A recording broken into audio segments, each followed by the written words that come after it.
Welcome in to the Gaming Discourse. I'm Tyler Frater alongside Richard De La Cruz, who is not here today, and Chief Engineer Lieutenant Commander Connor Frater. Hello. It is Monday, February 21st, 2021. Follow us on Twitter and Facebook at the Gaming Discourse. Go to our YouTube channel, YouTube/Gaming Discourse, where we post videos. Latest video is a video about Gloomhaven. Go check it out. Working on a video for Halo Infinite at the moment, and that one's in slow-moving production. You gotta do reshoots, like Rogue One. Not really, but slow-moving. But hopefully it'll be done. It'll be done soon. Lots of news to get into. Connor, Yes. what have you been playing? Really just Total War 3 Kingdoms recently. Okay, and how's that going? Really good. Nice.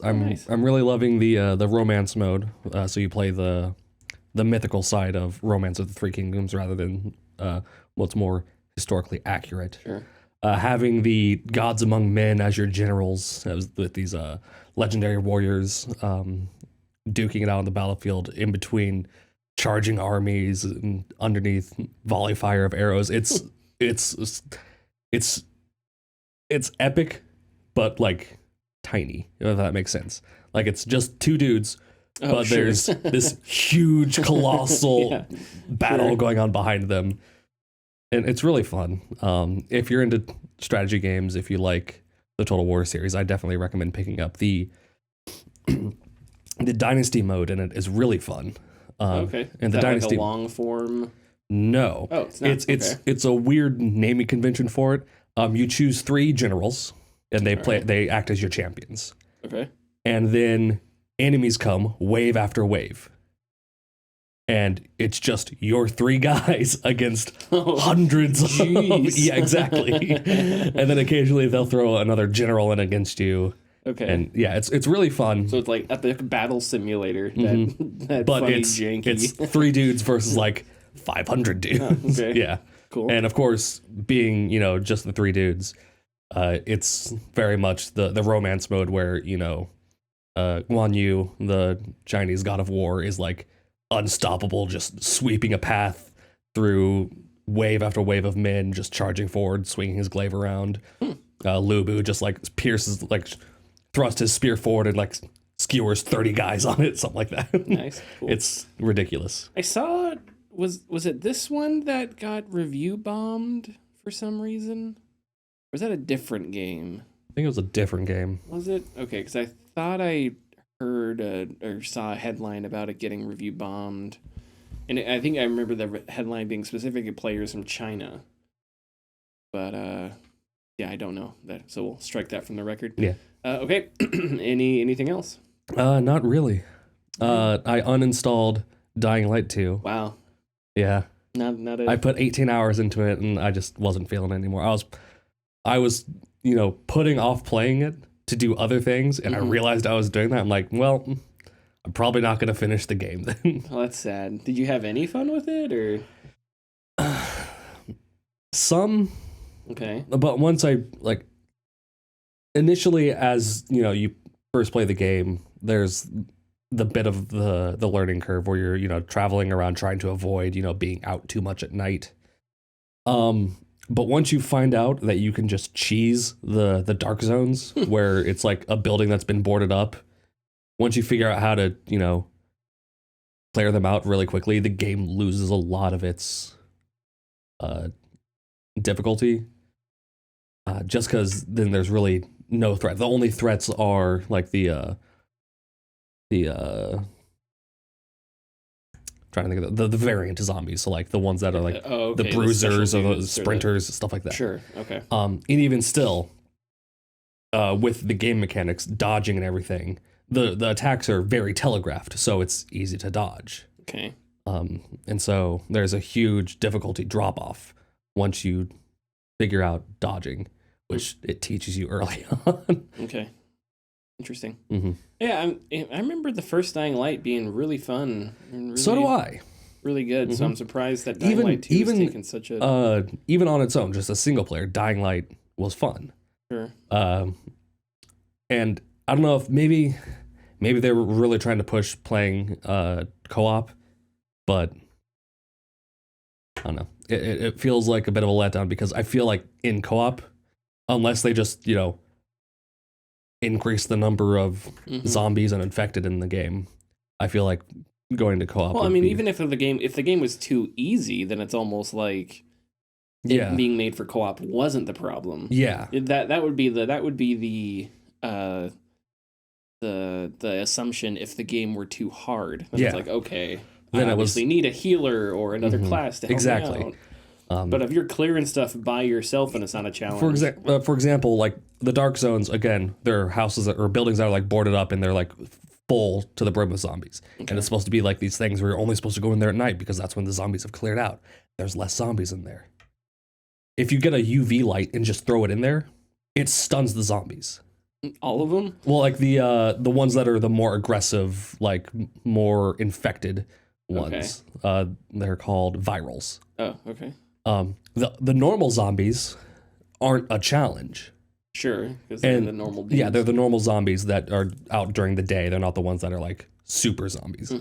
And the super zombies, if you throw a UV light in, they don't take damage, but they act like they're being damaged, so they're not attacking.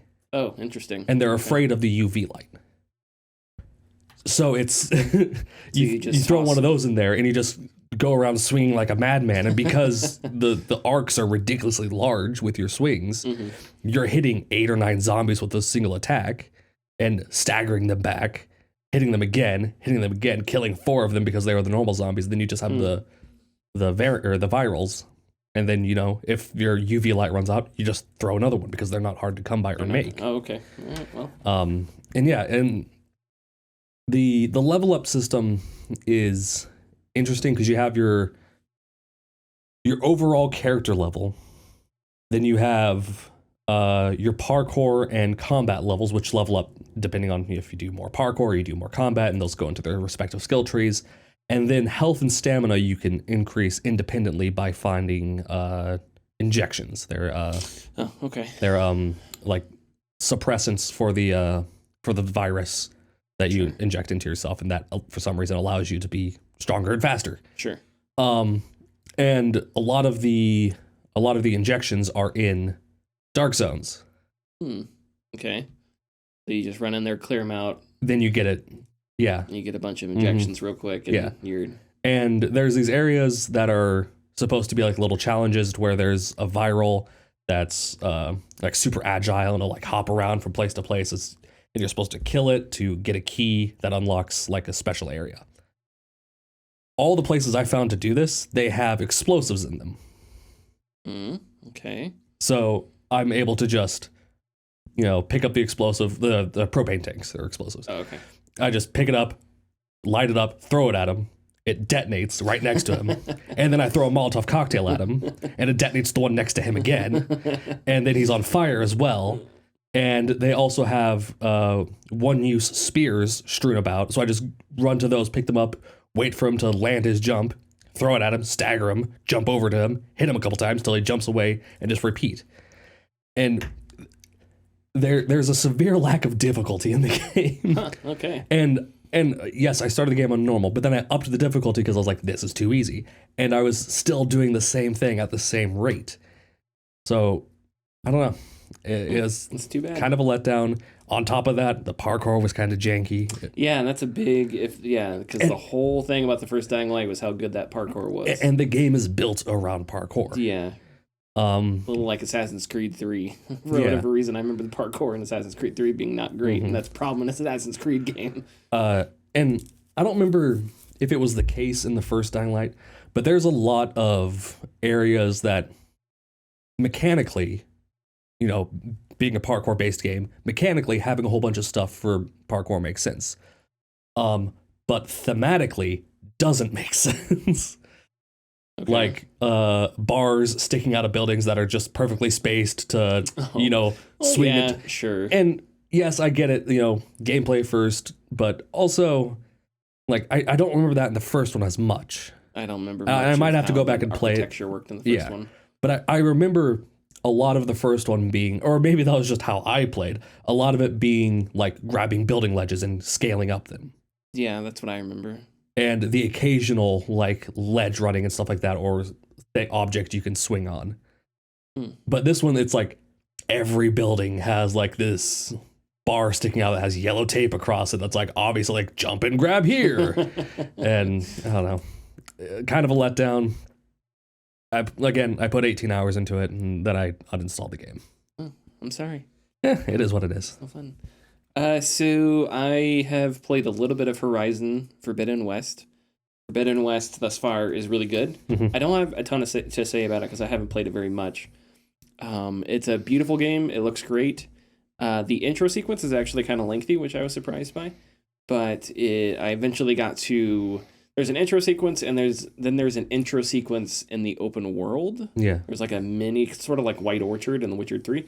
Sort of like a mini open world that's connected to the larger open world. And I think the whole idea is that you do a couple of beginning quests, and then you can run out to the open world and do everything else. But so far, I'm enjoying it.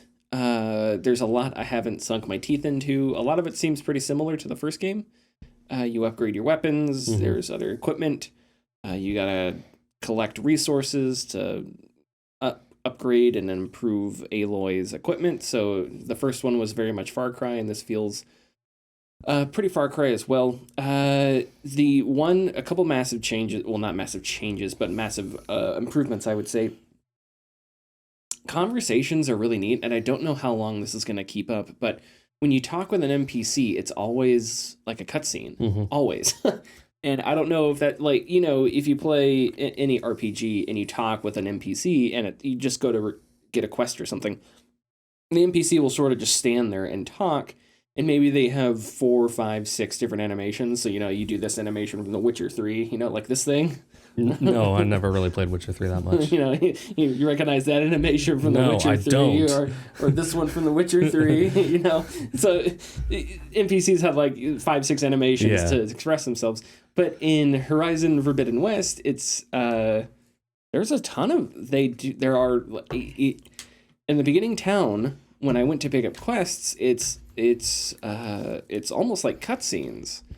Almost like motion captured cutscenes, and it's really neat. And I don't know how long that's gonna keep up. I don't know if every single time you pick up little tiny quests, they're gonna have, you know, these little conversations that don't feel like you're talking to just an NPC that's standing in an idle animation. So that's cool. The other thing that I showed you was how it handles climbing. Yes. So this I really like. So you can climb up certain mountains that have climbing paths on them, and instead of having the very obvious yellow tape on something, yellow paint, yellow tape, which I am not a huge fan of in games, what it does is when you do Aloy's scan, which shows resources around you, it highlights the objects on the mountain the ledges on the mountain that you can climb on. So while you're climbing, it'll highlight them, but when you're not climbing, it just looks like the side of a mountain, which is great. I love that because I think it can be kind of an eyesore when... I understand sometimes it's necessary because you have to communicate with the player, hey, you can do something here, right? And as opposed to this thing over here, you're not supposed to do anything with, you know? That makes sense. But it does become kind of an eyesore, and it sometimes I would like to figure it out for myself, you know, because then it's just... When you have the path laid out before you, it's just holding the analog stick in a certain direction. But when you do this and you sort of climb up there, it's not as obvious, I guess. And then, like I said, when it goes away, it's just the side of a mountain. Now, on buildings and things, there are struts or bricks with like little yellow paint on them. So I get it.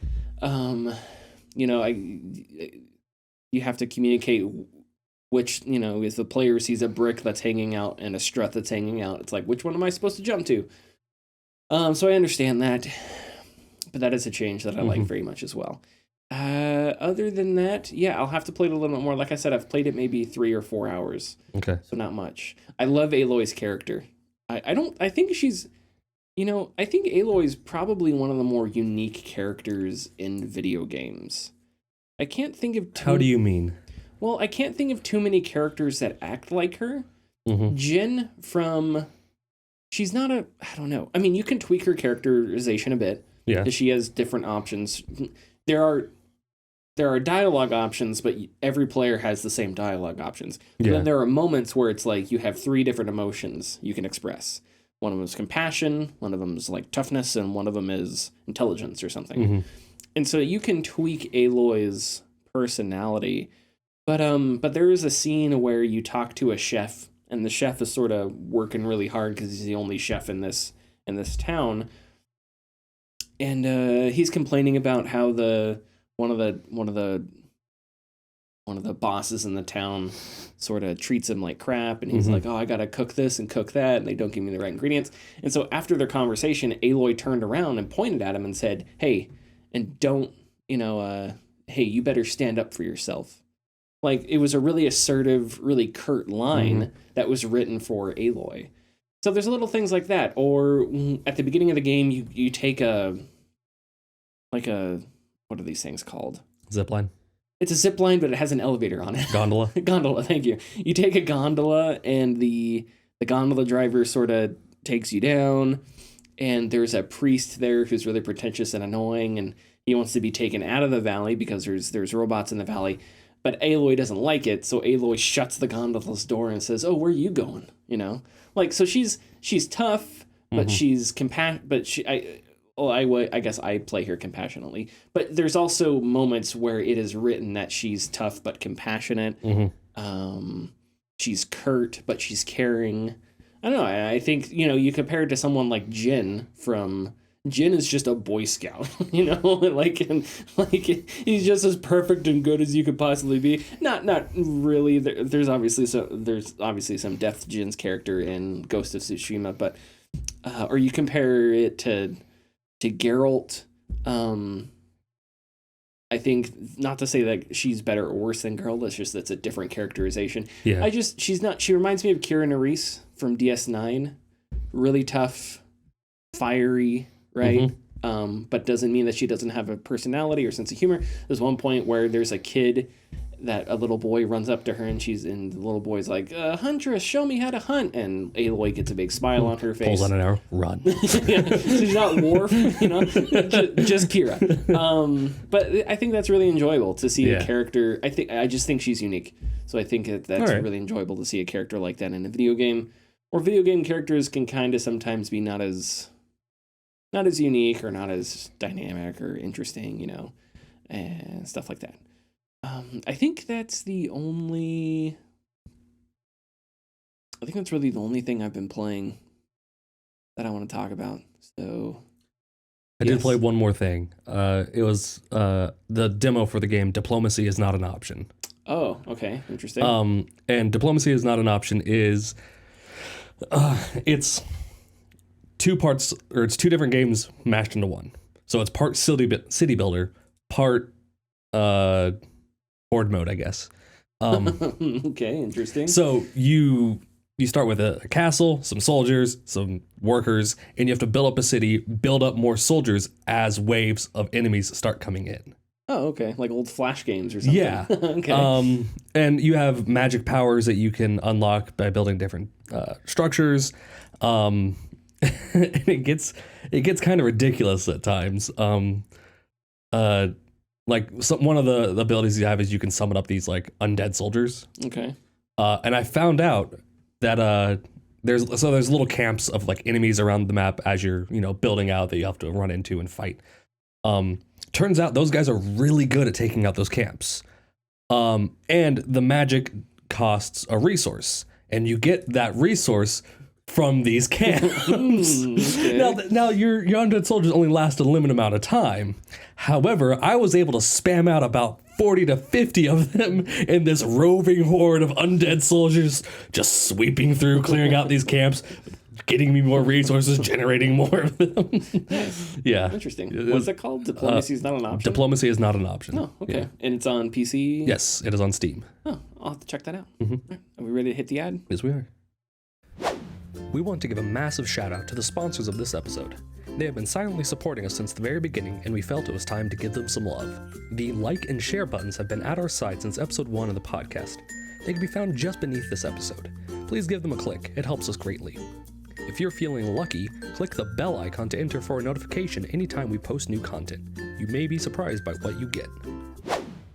Paradox publishes an external report on harassment and admits to problems within the company. So this is a detailed story with a lot of stuff we won't get to, and it does require some background. Last year, an internal survey at Paradox said there was a culture of bullying and gender discrimination, and that survey was eventually leaked to the public. This led to a few investigations, one by Eurogamer and another by a Swedish newspaper.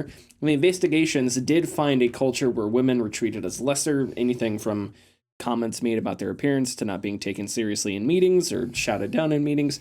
Because middle management was more concerned with pleasing senior staff, middle management was ineffective at dealing with problems and complaints. So you go to complain to middle management about harassment or something, middle management doesn't want to deal with it because they want to look better to their senior to senior staff. One source was asked if they believed if Paradox could change, and this was last year, and they said, quote, "Yes, if senior management are willing to help, there is actual harassment at Paradox that people are denying because they don't believe it's harassment. We believe it is normal because where they come from, this culture has been ongoing for years and years and years," end quote. At the time, Paradox said it hired an independent arbiter to investigate the claims, and then that independent arbiter's investigation was released this week. So now we're up to current present time. The report was conducted by Gender Balance, which is a Swedish firm that specializes in discrimination, harassment, and equality issues. The report is lengthy, but it affirms much of what was reported last year. It says most harassment, while not crossing the line into bullying slash harassment individually, as it recurs, becomes a pattern of abuse. So a one-time thing is a different conversation. We're talking about little tiny things happening over and over and over again. Yeah. There were also some instances of more overt behavior, especially directed at women, like comments about their appearance or having their competency questioned in the way that doesn't happen for male employees. Gender Balance was recommended by Paradox staff unions, and union reps are going to work with HR and management on a plan of action on how to take care of the culture stuff. You're a big fan of Paradox. Yes. So, well, I guess I don't know what the question to ask is. Well, I don't know if you're on like Paradox Reddit forums a lot and stuff like that. Not really. No. I typically try to stay off of Reddit as much as I can. That's a good strategy for life. Unless I'm looking for something hyper specific, and then I Google it hyper specifically and find the one Reddit link that I'm looking for. Sure. And then get disappointed because it's not the Reddit link I was looking for. Sure. But with regards to this, same stuff that we've talked about before. I do think the union angle here is really interesting, though, because we often talk about what would a union look like, how would it work, what would it do, and here's an example of a union sort of taking or helping to take action at least with a systemic problem at a company. I also think this is a really interesting case of a systemic cultural problem. Specifically because of that quote that said a lot of people don't think that these issues are harassment because of the culture that they come from. And I think that's really complicated. And like, how do you address that, and how do you root that out of a culture, especially when it's not overt, right? I think that is complicated, but I don't think that means you sweep it under the rug and do nothing about it. Absolutely not. But I just because this was different-ish, I found it interesting. Not interesting in the sense that it was like cool, obviously, but just interesting in the sense that so many other game companies, when we've had stories about their cultures, the story has been not sure how to put this. The story has been obvious. Yeah. This one doesn't seem obvious at first. You read into it, you read into it more, and you get a really good sense of sort of what was going on, if that makes sense. As opposed to the stuff at Blizzard where it's just like, what?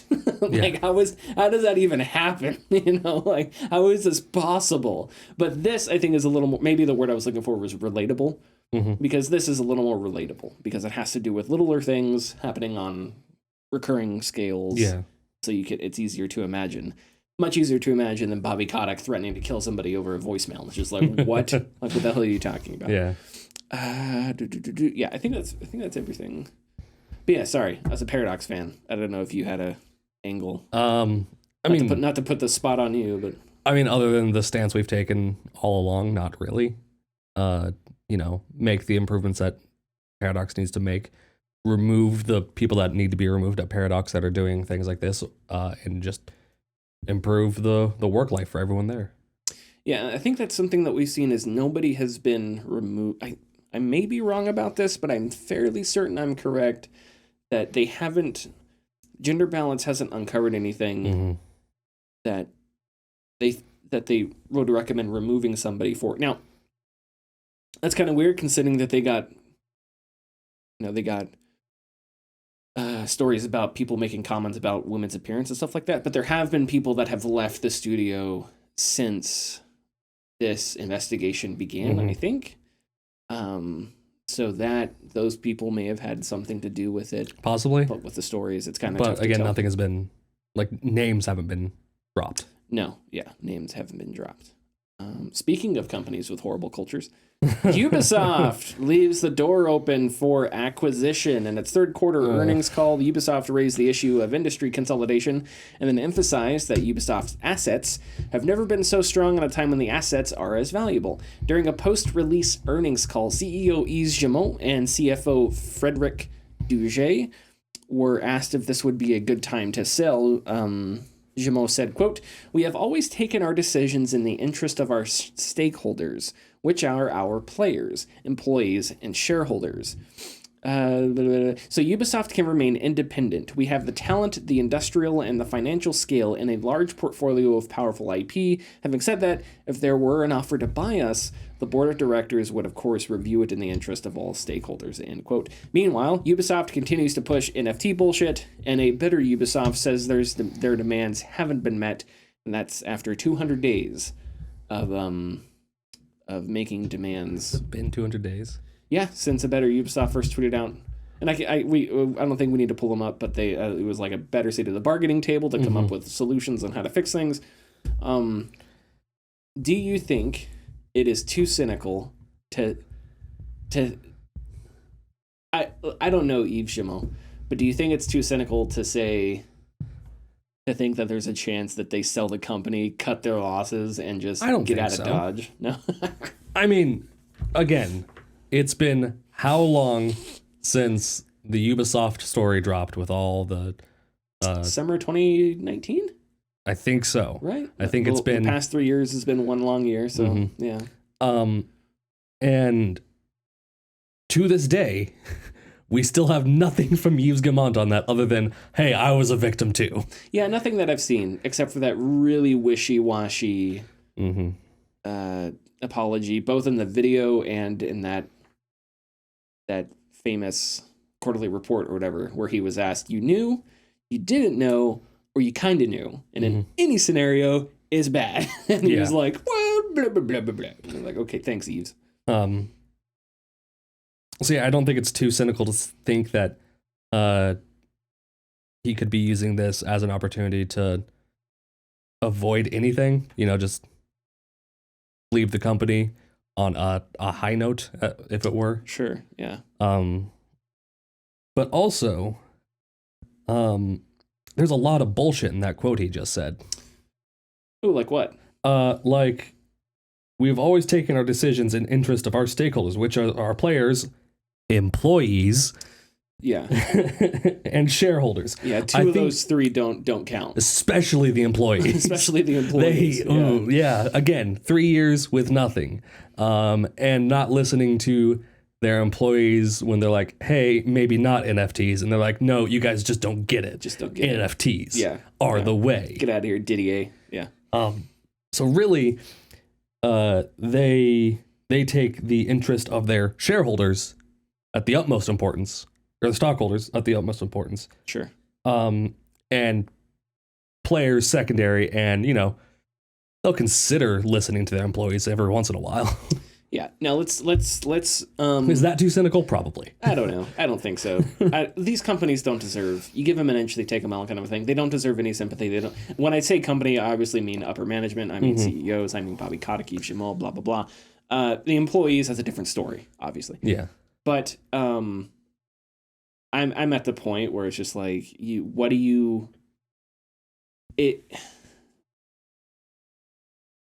like every time we say it can't get worse, it's just like something worse. sillier, right? Yeah. So I don't think it's too cynical. But moving on from that, from the standpoint of just if you were a company, right? Let's say you wake up in the morning, you got an alarm clock going, you hit that alarm clock, and you're like, oh my God, I'm Phil Spencer. You open up your closet, put on a sweet blazer, and you're like, I'm gonna go buy a company right now. Xbox.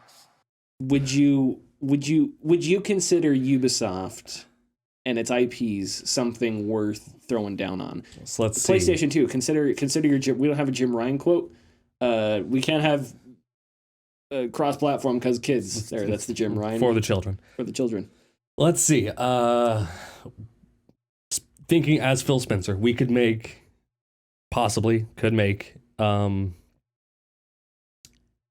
all future Assassin's Creed games Xbox exclusive or limited exclusive. Yeah, that's big. Yeah, and there was just a story about Valhalla making $1 billion, which I thought was really interesting. Sorry, I don't mean to cut you off, but the story about Valhalla making $1 billion in revenue, I don't remember what it was. It made a lot of money. And it was like right around the time this came out. that's like when an NFL quarterback like scores the winning touchdown, and then later that week you hear he may be looking to get traded. It's like, no, his agent wants a contract extension. Yeah. So it's like in here, it's like, hey, oh wow, Assassin's Creed Valhalla made $1 billion. It's like, yeah, because Ubisoft's putting feelers out there and saying, hey, our franchises are worth a lot of money if you want to buy us. Sorry, continue on your. No, but I'm just anyone that's trying to build up their developer library, as it is. I mean, you might want to pick up Ubisoft just for any exclusive or timed exclusives. But personally, not as business minded or financially minded, but personally, not really. Of the last Ubisoft games released, Odyssey was the one I had most fun with, and the rest I could go without. Okay, I think there's a lot to consider there. Not only do you have Assassin's Creed, which I would guess is their most successful. What else do they have? I mean, Assassin's Creed, Far Cry, The Division. They have Tom Clancy. They have Tom Clancy right now is just they're doing nothing with that. They have Rainbow Six, which has been really successful. But I guess that's pretty much. There's probably some smaller stuff. Obviously, we're not remembering. The hacking game. Watch Dogs. Oh yeah, there's Watch Dogs. They have Skull and Bones, which is the pirate game that's been in development for a while, and that's finishing up development somewhere soonish, I guess. So there's a lot of interesting things there. I mean, in my mind, the Tom Clancy name, the Tom Clancy brand is the most interesting thing. Ubisoft has done nothing but tarnish it over the past decade and a half. In all honesty, the only thing that Tom Clancy is going to be known for now is Rainbow Six Siege. I don't know about that. I mean, you have to remember, gamers in the internet have a fairly short memory. There are the exceptions that will push narratives or remember things better than others, but gamers are quick to move on to the next thing. Okay, and that's why content updates are such a big thing because it pulls them back into it. Okay. And what other Tom Clancy games have been released recently? Yeah, not a lot. Rainbow Six Siege. Rainbow Six Extraction or whatever it was the last one. When was that? That was this year, but it was like a smaller one, wasn't it? It was the single player. I don't. Yeah. There we go. I have no clue what you're talking about. Rainbow Six Siege. It was like a Siege. Was it Siege DLC? I don't know what if it was Siege DLC, then it's still just Rainbow Six Siege. Yeah, maybe. Yeah, maybe. My point is, like the old Rainbow Six games that we had on PlayStation 2, or Tom Clancy games that had PlayStation 2, those ones have faded out of existence because now they're just focusing on the one title. Yeah. So yeah, you have all of Tom Clancy's, novels and everything to work with. But I don't think Ubisoft is willing to take the chance of starting up a new IP rather than just shitting out the same old shit. Yeah, and that's because they're a company terrible that's company. bankrupt on creativity. Yeah, at least upper management is. I think if I were, I don't know. I do think it's an interesting proposition, especially if I were like Sony, because Sony you have Destiny 2 now, but if you're Sony, you get and you make an offer for Ubisoft or something. Obviously, you get your Assassin's Creeds, you get your Far Cries, which are successful, and then you have that sort of not looter shooter. Well, you would get the Division, but what am I thinking? Not looter shooter, sort of esports live service bullshit and Siege, yeah. right? Which they kind of have it with. I guess they really have it with Destiny. So maybe that's something that would lessen their interest in that department. But maybe it wouldn't, because maybe it'd be nice to have multiple eggs there, instead of the single egg. So yeah, I do think Ubisoft would have a lot to offer, just strictly from an IP standpoint. However, there would be the responsibility, just like Xbox has, of trying to figure out the culture if you buy it. I think if you buy Ubisoft, you got to figure out the culture, just like Microsoft should be doing with Activision Blizzard. Yeah. Anyway, so if I woke up and I was Phil Spencer, Xbox. Thank you. I would definitely think about getting Ubisoft. I think that'd be interesting. Or Sony. We don't have a Jim Ryan sounder though. So PlayStation, you ready? Nintendo announces the closure of the Wii U and 3DS eShop. In a blog post, Nintendo said that as of late March 2023, it will no longer be possible to make purchases on the Wii U's eShop and the Nintendo 3DS family of systems. Nintendo says this is part of the natural life cycle of any product line that becomes less used by consumers over time. As many have pointed out, this means many digital-only games on the storefronts will disappear unless saved somehow otherwise. We'll say preserved somehow otherwise. Maybe even pirated. No, preserved somehow otherwise. Emulated. Estimates range into the thousands of games. In an FAQ, Nintendo addressed those concerns, saying that across their Switch Online membership plans, over 130 classic games are available for various legacy systems, and that they think this is an effective way to make classic content easily available for players. Nintendo also said they have no plans to offer classic games in any other way, or in other ways. Oddly enough, this part of the FAQ was deleted. You can find it on an Internet Archive link, but other than that, if you go to their official FAQ right now on the blog post, nothing about classic games. Interessante. The Video Game History Foundation released a statement in response, saying, quote, We understand the business reality that went into these decisions. What we don't understand is what path Nintendo expects its fans to take should they wish to play these games in the future. As a paying member of the ESA, Nintendo actively funds lobbying that prevents even libraries from being able to provide legal access to these games.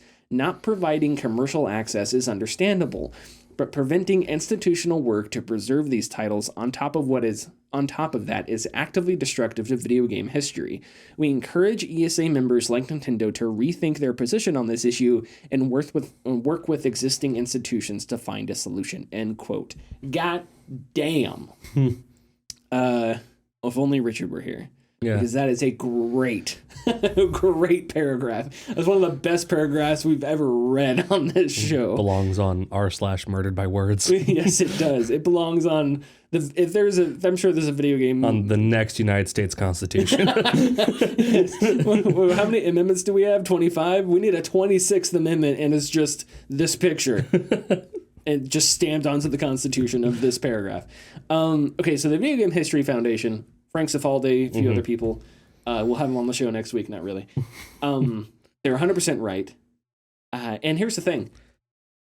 I wish Nintendo would just come out and say it. Like, quit trying to fucking beat around the bush. Just say, hey, you know what? We could do this, but there's not enough money in it. Yeah. And we're a greedy company that's worried about losing our IPs and bullshit like that. So we're not. Like, it's fine. Just say it. Just put your cards on the table so that we all know where we are, instead of trying to pretend like you give a shit about this stuff, because you don't. And the thing is, they have nothing to lose by doing that, right? No, not at all. Like, Nintendo could come out and say, fuck democracy. And fans would be like, well, democracy isn't that great. Like, and there'd be Nintendo fans that would, Well, Mario is red. There'd be Nintendo fans that would defend that, right? And everyone else would obviously think that they were crazy and wrong. And that's the same thing here. So I think Nintendo's always been really weird about this. I think maybe partially there is political change. Mm-hmm. We talk about Phil Spencer. Phil Spencer has spoken about emulation in the past. So I think Phil Spencer's and Xbox have really been at the forefront of trying to figure out how to remake the industry for the better, I think, thus far. Who knows what the future holds? So I think if you read the tea leaves, maybe you're Nintendo, you're like, I don't like that emulation's becoming more and more popular and more accepted, or that there's one of the leaders of the three big companies has isn't super against emulation. So maybe you read that and you don't like it.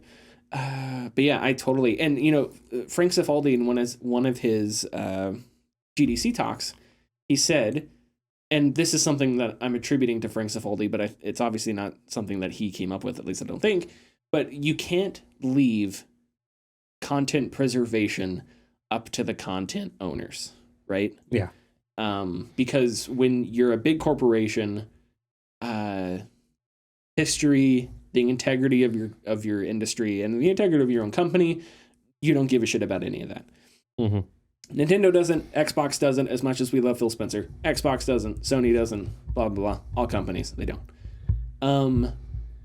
So you have to, there has to be these third-party institutions that figure out what to do. And right now, when it comes to preservation, it's a little like copyright on YouTube.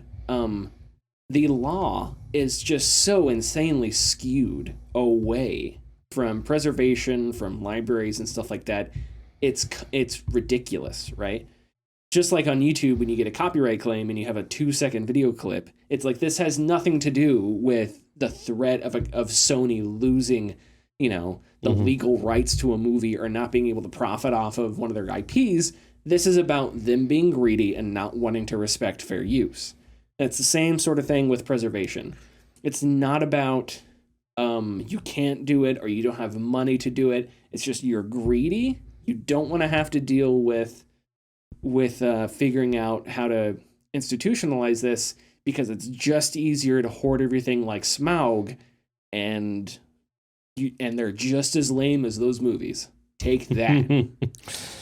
I think one point that really stands out to me that's a fundamental misunderstanding of the situation is the estimate is thousands of games. So let's be kind to Nintendo, just say it's a flat 1,000. They're like, hey, we have 130 games that you guys can keep. Cool, 13%. Yeah. 13% of the games that are being lost.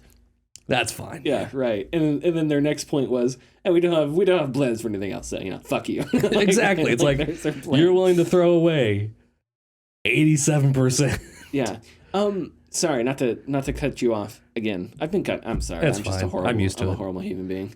No. So I watch, like every other human on the planet. I watch copious amounts of Red Letter Media, and they did a review of Near Dark, right? Mm-hmm. Which is a pretty interesting. I think I saw it when I was a little. Bill Paxton vampire movie, but it's about it's sort of a grittier take on vampires. Yeah. It's sort of dark and sad because the vampires are bored with life because they have to murder people so they can't have relationships and blah blah blah. Anyway, and it actually it was shot in Arizona, a couple places.